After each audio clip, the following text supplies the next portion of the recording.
নমস্কার সকলকে, সবাই কেমন আছেন? আশা করছি সবাই ভালো আছেন। চলে এলাম লাইভ বাই দ্য ওয়ে আবার নতুন একটা ব্লগ নিয়ে। তো দিনটা ছিল শনিবার সন্ধেবেলা। আজ প্রায় 3-4 দিন ধরে কন্টিনিউ বৃষ্টি হচ্ছে এখানে, একটু ভালো লাগছে না, বাড়ি থেকে বেরোতে পারছি না। তো আজকে অ্যাকচুয়ালি সারা সপ্তাহ তো সিদ্ধার্থ সময় পায় না বেরোনোর মতো, তো শনিবার রবিবার ছুটি থাকে। তো আমরা ভেবেছিলাম শনিবার রবিবার একটু বেরোবো, বাইরে ঘুরতে যাব।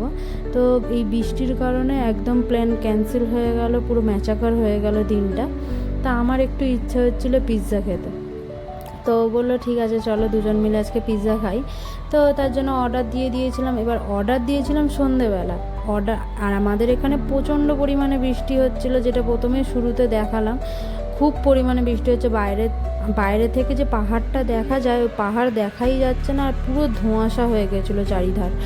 এবার আমরা অর্ডার দিয়ে দিয়েছি। অর্ডার দেওয়ার প্রায় 1.5-2 ঘন্টা পরে পিৎজাটা এসে পৌঁছেছে। দিয়েছিলাম আমরা প্রায় 7টার দিকে অর্ডার দিয়েছিলাম, আর এসে পৌঁছেছে প্রায় 9টার দিকে।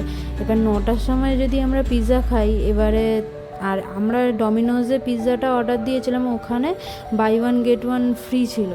এবার 9টার সময় যদি আমরা পিৎজা খাই তখন কি আর ভাত খেতে পারবো? তাই জন্য সেদিনের আমাদের ডিনারই পিৎজা হয়ে গেছিলো। এত হাসির কারণ কি জানো? অ্যাকচুয়ালি সিদ্ধার্থ আমাকে জিজ্ঞেস করছে তোমার কেমন লাগছে পিৎজাটা খেতে।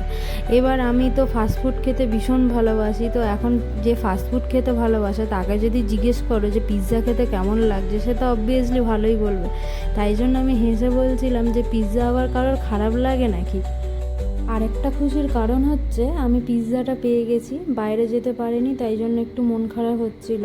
হালকা একটু শরীর খারাপও ছিল, তাই বাইরে যেতে পারিনি বলে আমাকে পিৎজাটা খাইয়েছে। ও আমাকে সেরকম বাইরের খাবার খেতে দেয় না, খুব কম খাই বাইরের খাবার। এখানে আসার পর থেকে একদমই কমেই গেছে বাইরের খাবার খাওয়া। তাই জন্য যেই এখানে এসে পিৎজাটা পেয়ে গেছি, তাই জন্য আরও বেশি খুশি হয়ে গেছি। খাই মাঝে মাঝে খাই, কিন্তু যেহেতু আমার অল্প কিছু খেলেই শরীরটা খারাপ হয়ে যায় অল্পতেই। সেদিনও শরীর খারাপ ছিল, কিন্তু আমি চেপেছিলাম, বলছিলাম না। আর যেই পেয়ে গেছি তারপরে খাওয়া দাওয়ার পরে বলছি আমার একটু পেট ব্যথা হচ্ছে। বলে তাহলে খেলে কেন? আমার তো পিৎজা, বার্গার, কেএফসি চিকেন, বাড়ির মায়ের হাতের বিরিয়ানি, বাইরের বিরিয়ানিটা আমার অতটাও ভালো লাগে না। বাড়িতে মায়ের হাতে বিরিয়ানি, চাউমিন, রোল খুব ভালো লাগে খেতে, মোমো।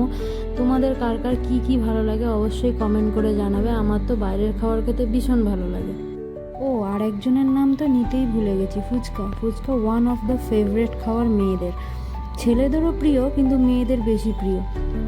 আমাদের এখানে মহারাষ্ট্রে ফুচকা পাওয়া যায়, পানিপুরি, রাগড়াপুরি, কিন্তু আমাদের কলকাতা স্টাইলের নয়, যে টক জল দিয়ে ভালো মতন মেখে ফুচকা, ওই ফুচকা এখানে খুব একটা পাওয়া যায় না। এখানকার ফুচকা স্টাইলটা অনেকটাই আলাদা, যেটা আমার অতটাও পছন্দ না।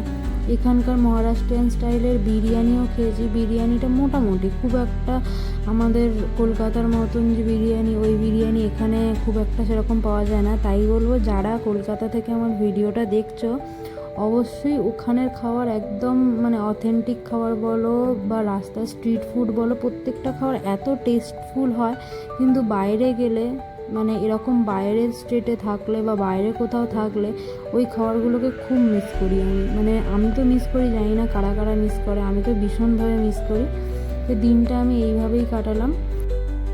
দেখা হবে আবার নতুন একটা ভিডিওতে। আজকের জন্য আসি।